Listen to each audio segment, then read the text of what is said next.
Hey, you. Welcome back to the channel. And guys, I hope you're all having a great day. I want to talk to you all a little bit about Andrew Yang. We're going to discuss a bit about inflation. We're going to talk about an experiment that took place with UBI in Finland. And some news came across the desk yesterday about Social Security. Andrew Yang clarifying a position with Social Security retirement recipients in which they will be able to now receive both universal basic income and their Social Security benefits, which I think is awesome. And I think it's going to be quite appealing to our honorable senior citizens. So we got some clarity on that. But let's talk about inflation for a moment. Um, so, my background, I've worked for several investment firms. I've been a student of economics probably since I was about 12 years old. I remember winning a trading competition having to do with picking stocks in school. I remember winning that and getting involved in a lot of economics, money in general, and learning quite a bit as much as I could about it. And I liked learning about money, and it felt natural to me. So when we speak about money, a lot of what comes to mind is terms like inflation. When we couple terms like inflation with universal basic income, they somehow start to become synonymous to many people. The understanding is people are going to be receiving this money, they don't have to work, and so there's going to be this unmet demand, and thus that's going to drive the price up, and so a lot of people tend to, I guess you could say, kind of naturally, their minds kind of go in that direction.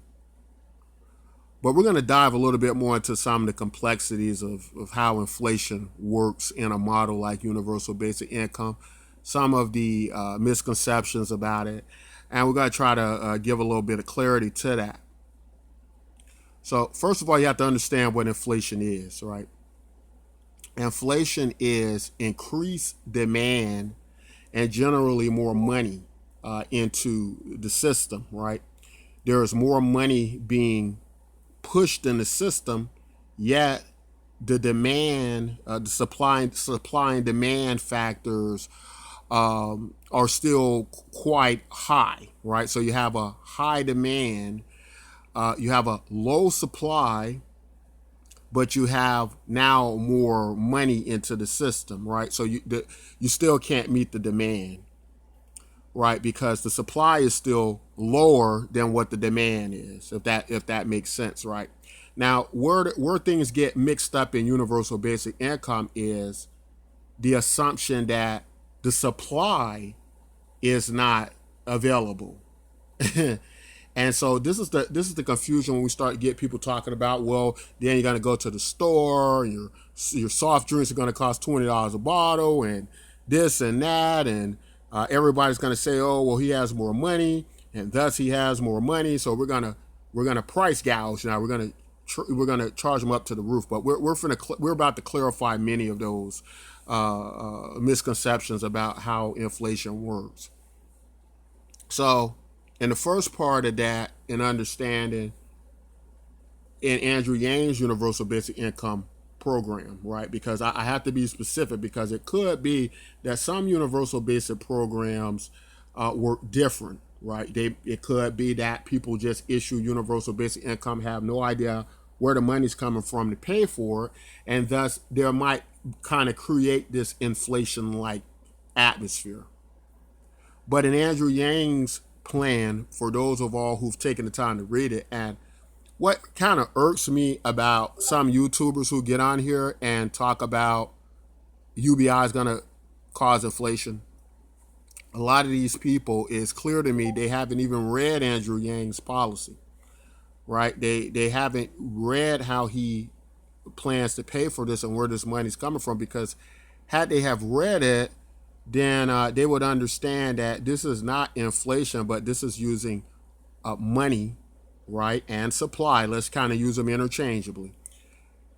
already in the system, right? So it's not a increase in the money supply, yet the supply is low and the demand is high.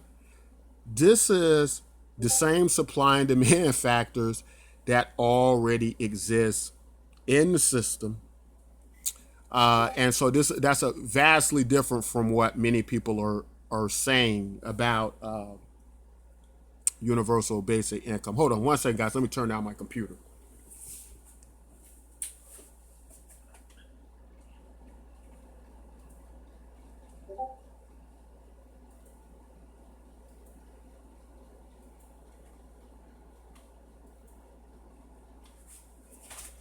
Sorry about that, guys. I leave my Discord running and all of the messages and beeps get really annoying while I'm trying to speak with you all.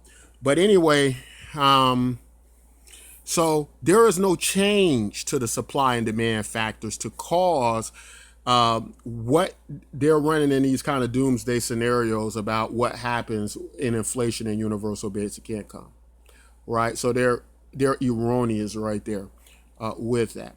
Another thing that gets left out of the conversation is the idea that there is all this money that's going out of the economy, but they haven't factored the money that's coming into the economy as a result of universal basic income.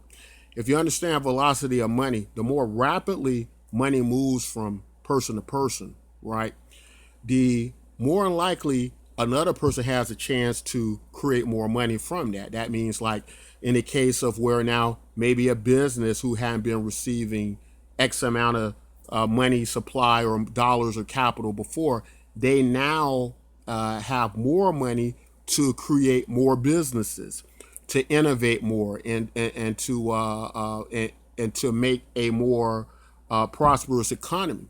Let's take, for instance, the idea of that people who won't ever get a job, won't ever work, they'll just decide to live off their universal basic income.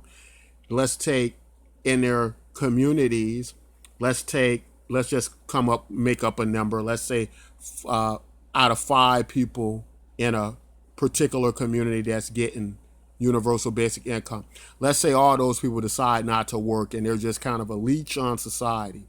And so they take all that money and what they do with it, they spend it with their local businesses and shops. So what's happening there? Now there's an accelerated drive of value to their local businesses.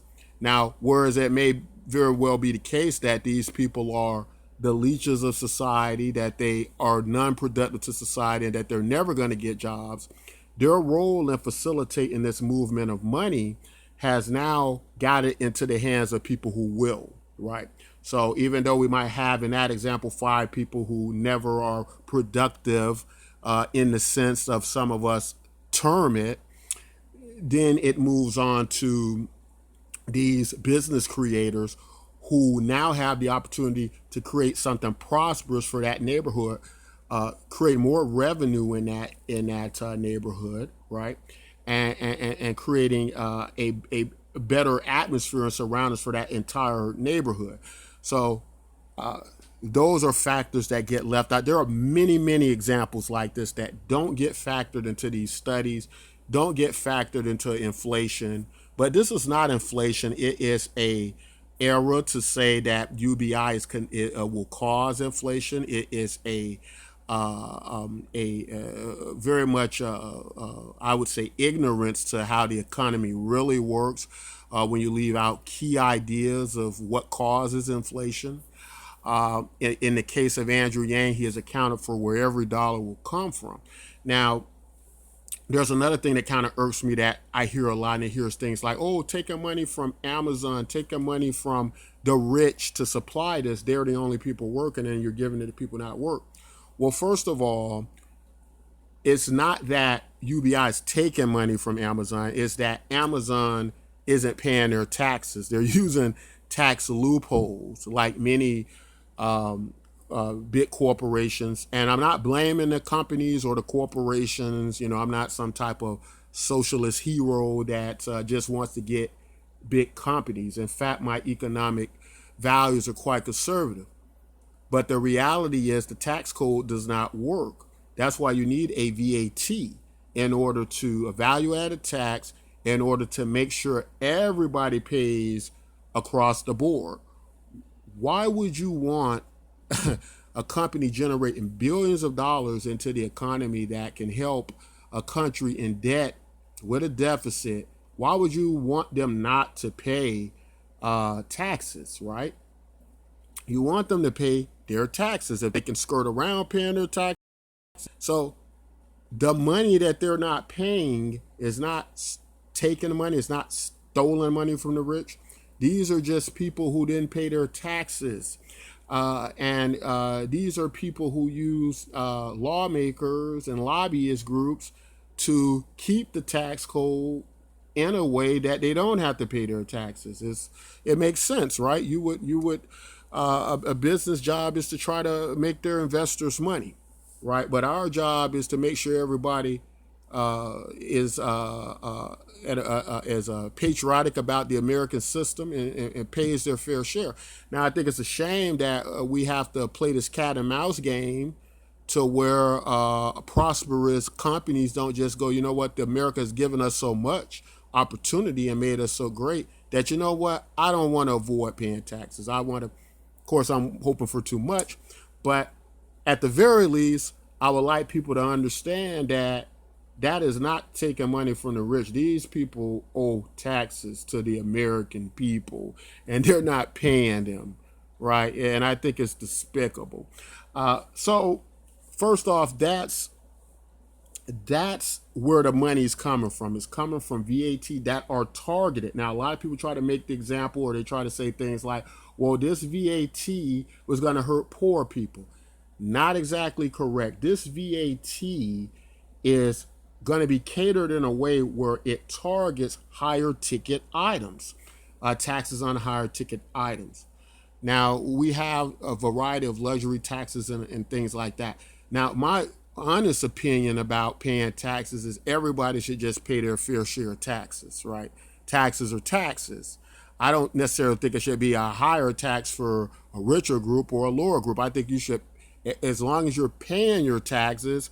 The problem has been the tax loopholes that have allowed these big companies not to pay taxes at all. And different from what you would get in a lower income person who may manage to not pay a few bucks in taxes, with big corporations, we're talking billions, if not trillions of dollars that don't get accounted for, helping the United States government pay its bills. And so this is a lot of the stuff that gets left out of the conversation, horribly left out.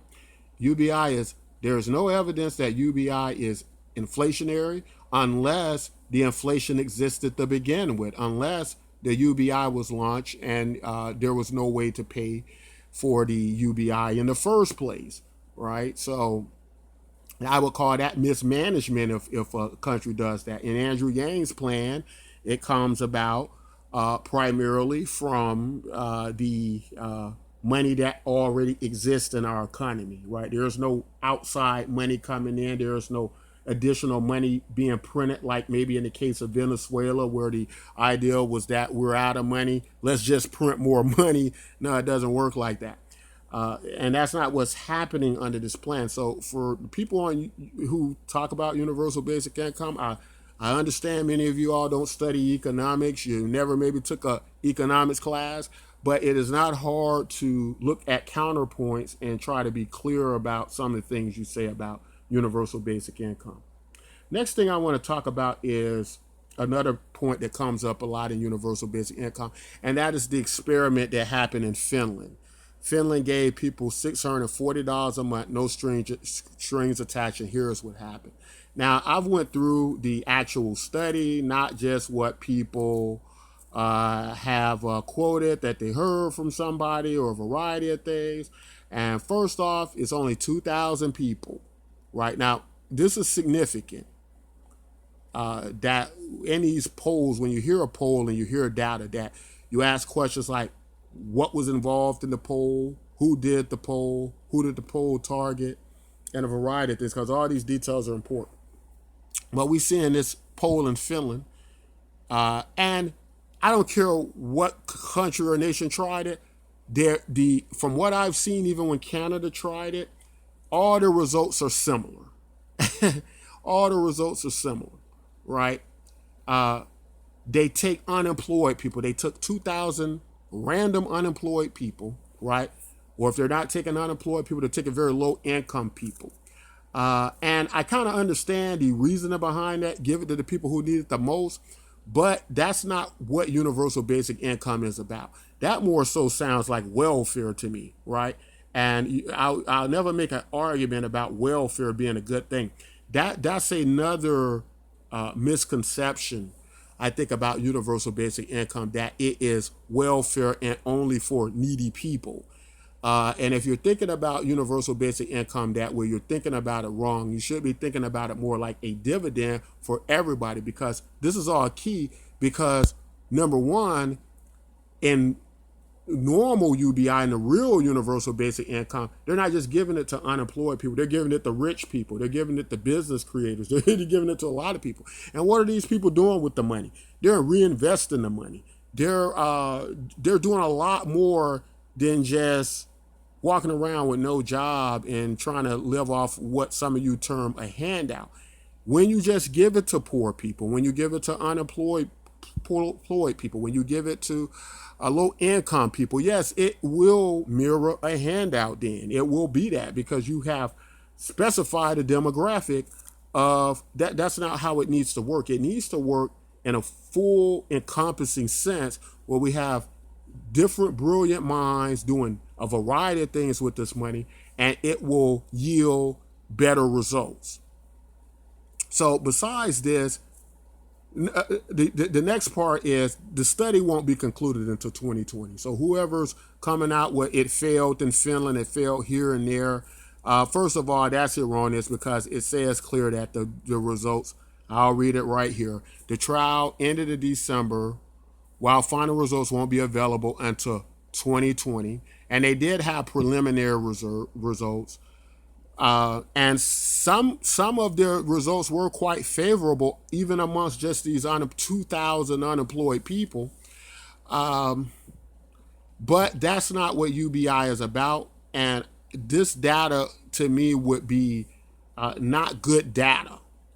Because, again, UBI works, you're going to have people who get this money, who reinvest this money, who don't need this money necessarily just to survive off of, and it's going to be a lot of reinvestment into that. Another thing that got left out is the amount of money new money gets introduced in the system, about the amount of crime is going to reduce, mental illness is going to reduce. And this study does talk about some of that, but it doesn't assign a price tag to it, right? Which means it's a pretty bad study, right? Because it talks about, oh, well, we see it aided somewhat in mental health and health overall and well-being. Well, if it aided in health and well-being, shouldn't that equal lower medical costs, lower health care costs, right?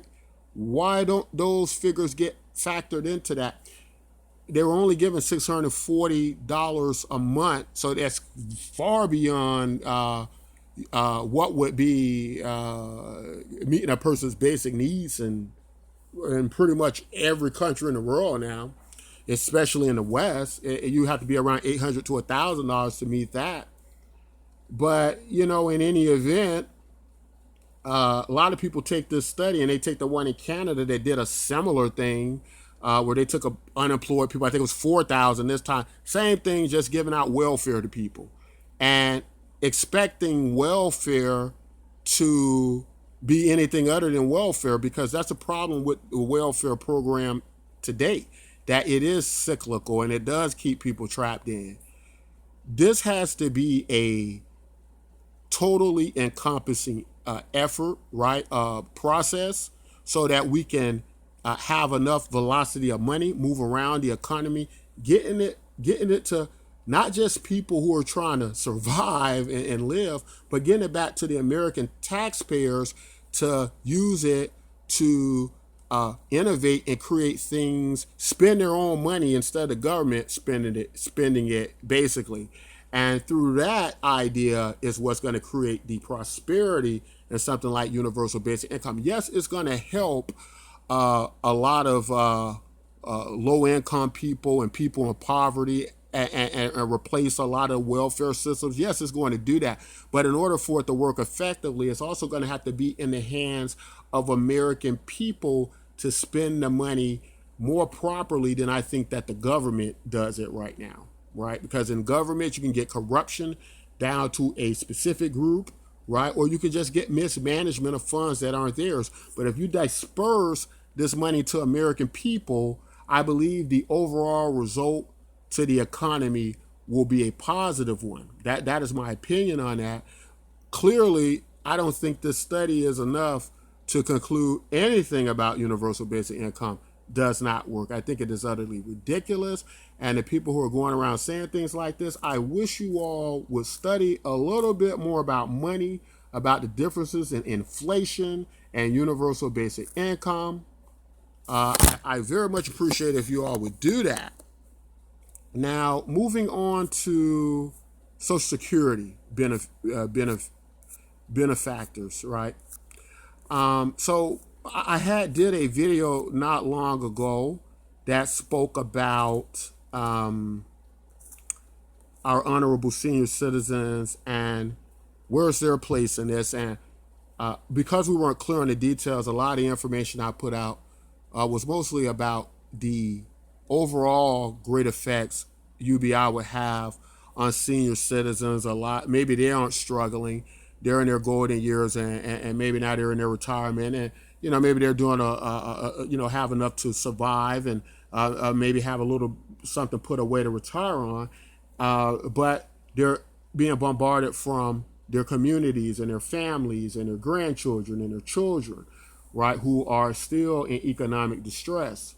And so, a lot of the video talked about if they didn't receive any universal basic income proceeds, that this would be still a benefit to them because of the world around them, right?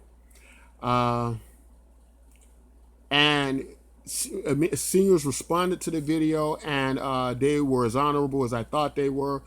They didn't really care if they didn't get anything or not.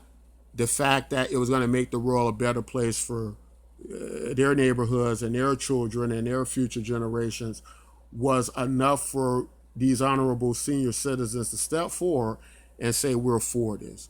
Well, the good news is they don't have to make any sacrifices now. It has been clarified through Andrew Yang's policies that Social Security is a system that we pay into, that in that case it's like an annuity, and this is not a handout, and that because they have paid into this should have nothing to do with being a universal basic income benefactor. And I agree with that 100%.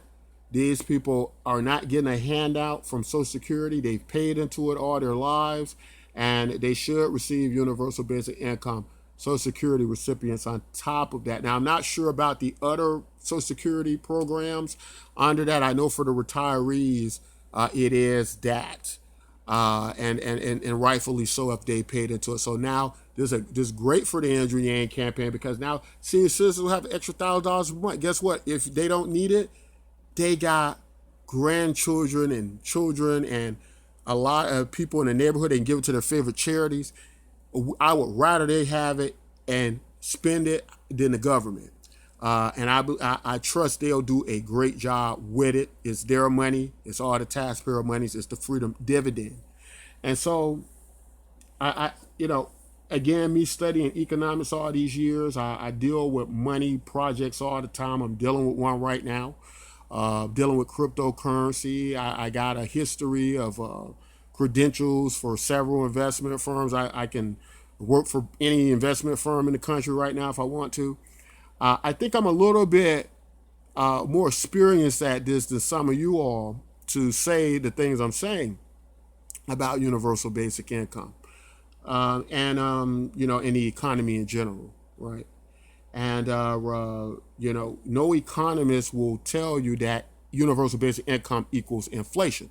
If a company attempts to go, okay, well, you got an extra $1,000 per month in your pocket, so I'm going to now go up on your rent, or I'm going to make your products at the local grocery store super high.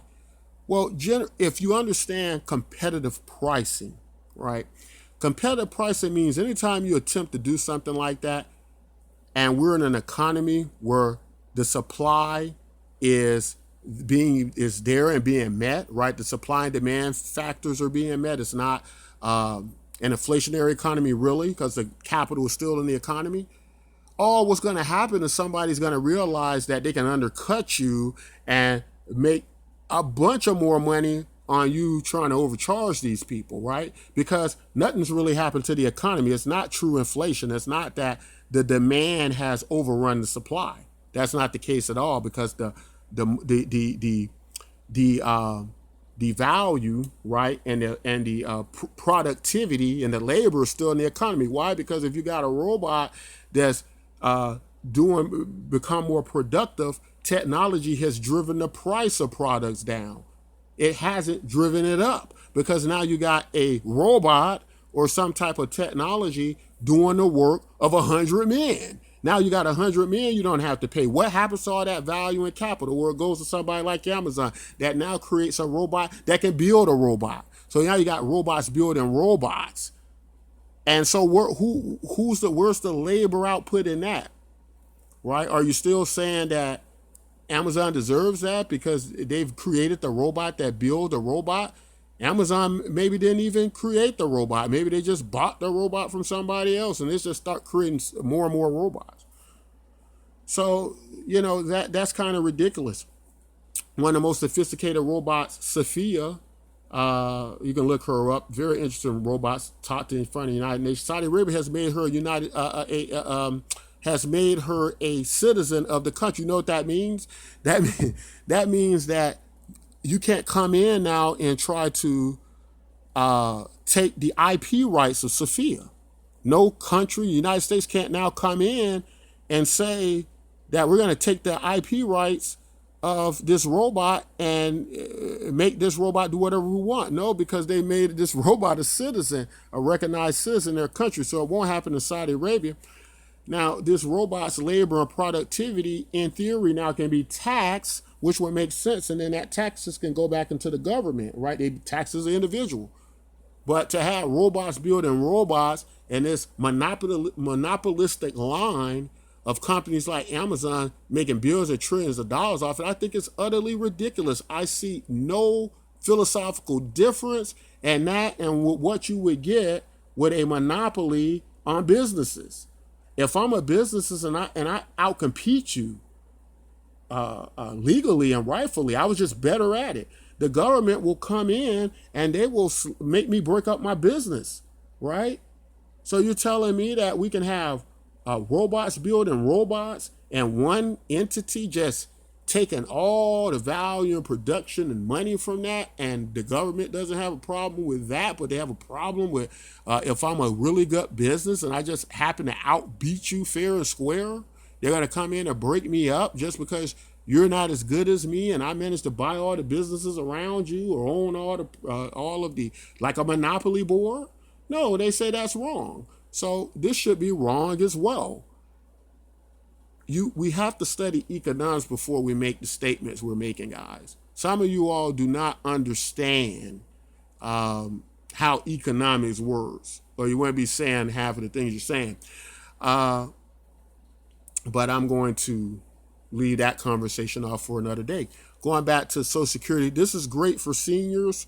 I think it's going to garner more votes for the Andrew Yang campaign. Going to probably start to pull a lot away from Biden, because Biden's been the safe play for many seniors. But wait till seniors hear about they're getting an extra $1,000 per month, right? They're living off their Social Security. Some of them doing pretty well, but some of them probably struggling and got to pay those extra medical costs. I meet a lot of seniors like that. Now they got an extra $1,000 a month to help with that, right? Makes a lot of sense, doesn't it? And I think it's going to work well for the Andrew Yang campaign. But that's all I got to say in this video, guys. Let me plug this last part real quick. Doing my own universal basic income project over the blockchain technology, accessible to the globe. It's starting off pretty well, kicking off pretty well. We're doing some great partnerships with some great businesses. You've just listed with the Freedom Exchange. We're on the Steam Engine Marketplace. We're on the Waves Exchange. And we think this is going to be a great product and a great experiment.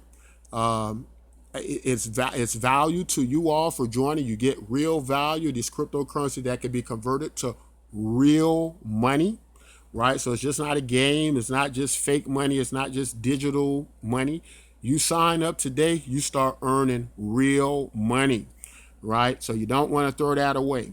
Want to jump on that. All thousands of you all the Yang Gang should be signing up for this, right? Because it's pretty much your mantra already. So want to plug that. Going to leave a link in the description. Try it out. Won't cost you anything. It's handing over value to you all. But that's all I want to say in this video. If you like content like this, don't forget to like, subscribe. And until next time, take care.